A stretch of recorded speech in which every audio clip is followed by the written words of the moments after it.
Assalamu alaikum students. Now moving on to question number 2 of exercise 5.2. In this question we have to verify associative property of union, intersection and distributive property of union over intersection and distributive property of intersection over union.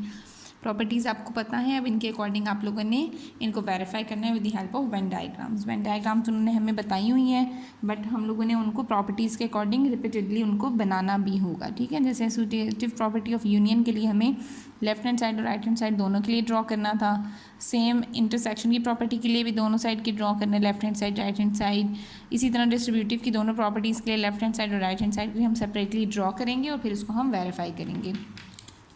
अब इस property के according A union B union C must be equals to B union C, A union B union C. ठीक है, तो अब यहाँ पे हम कैसे प्रूफ करेंगे? ए यूनियन बी, ए और बी को यूनाइट करेंगे, लाइक ए का पार्ट और बी का पार्ट। ठीक है, ये हमने यूनाइट कर दिया तो हमारे पास ये आ गया।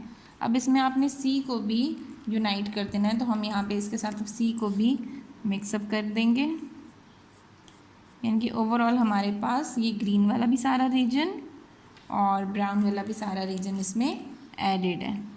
अब अगर हम दूसरी साइड पर देखें तो हमारे पास है बी यूनियन सी के, पहले आप बी और सी को कंबाइन करोगे,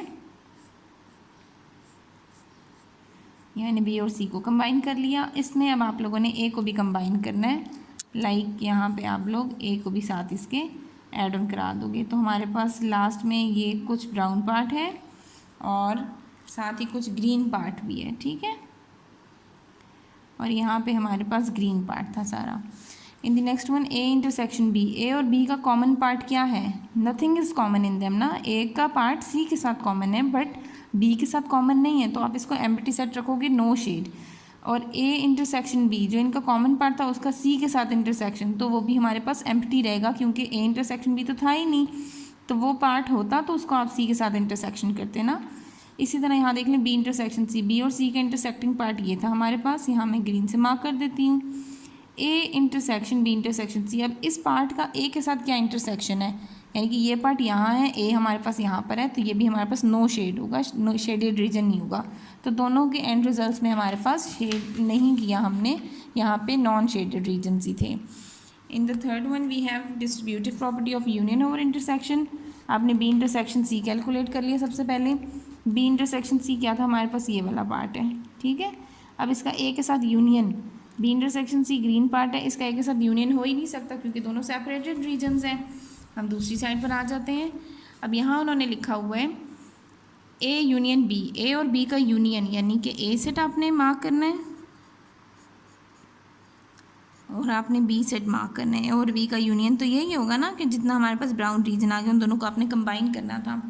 यूनियन सी, इसमें अब आप सी को भी कंबाइन कर दो, मैं कलर चेंज करके सी को भी यहाँ पर ऐड करा देती हूँ। ये हमने सी को भी ऐड करा दिया, ये हमारे पास ए यूनियन सी। ठीक है, ए यूनियन सी में हमारे पास ए और सी को आपने यूनाइट कराया था, ग्रीन पार्ट है कुछ और कुछ हमारे पास ग्रीन और ब्राउन मिक्स पार्ट है।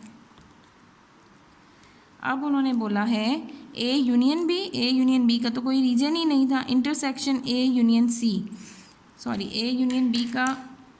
अब यहाँ पे ये हमारे पास जो ब्राउन रीजन था ए यूनियन बी का ये ब्राउन रीजन है, उसका ए यूनियन सी के साथ इंटरसेक्शन, वो रीजन ही हमारे पास सेपरेटेड हैं। वो रीजन एक्चुअली में ए यूनियन बी और ए यूनियन सी, इन दोनों का यूनियन तो था ही नहीं, उसका हम इंटरसेक्शन कैसे करेंगे? तो वो हमारे पास शेड नहीं देगा, वो जस्ट हमारे पास एक नो शेडेड रीजन रहेगा। Likewise we have distributive property of intersection over union. तो अब यहाँ पे है बी यूनियन सी, बी और सी को आपने कंबाइन करना था, मैंने यहाँ पे बी और सी को कंबाइन कर दिया। ठीक है, ये हमारे पास ये रीजन आ गया। ए इंटरसेक्शन, अब इसमें ए का कितना पार्ट है? बी यूनियन सी का सिर्फ ये वाला पार्ट है। ठीक है, तो मैं यहाँ पे ब्राउन मार्क कर रही हूँ, वो ग्रीन के ऊपर मार्क हुआ हुआ था ना, तो ये साथ मैंने इसको ग्रीन शेड भी दे दिया। ठीक है, अब यहाँ देखें A intersection B, A intersection B का कोई पार्ट कॉमन है ही नहीं और ए इंटरसेक्शन सी का ये वाला पार्ट कॉमन था, तो ये मैंने लिख दिया। अब इन दोनों रीजन्स को आप कंबाइन करोगे तो यही रीजन रहेगा हमारे पास जो ग्रीन रीजन था, तो हमारे पास यहाँ भी यही वाला कलर्ड रीजन आंसर में था और यहाँ भी यही वाला रीजन हमारे पास आंसर में। इसी तरह से आपको बाकी भी सेट्स की प्रॉपर्टीज़ जो हैं वो आपको यहाँ पे मेंशन करनी होंगी। ठीक है, जैसे भी हमारी शेडेड रीजन्स हैं, जस्ट आपने उनको यहाँ पे हाईलाइट करना है, यूनियन में इकट्ठा कर देना है, इंटरसेक्शन में आपने कॉमन पार्ट को वहाँ से टेक आउट कर लेना है।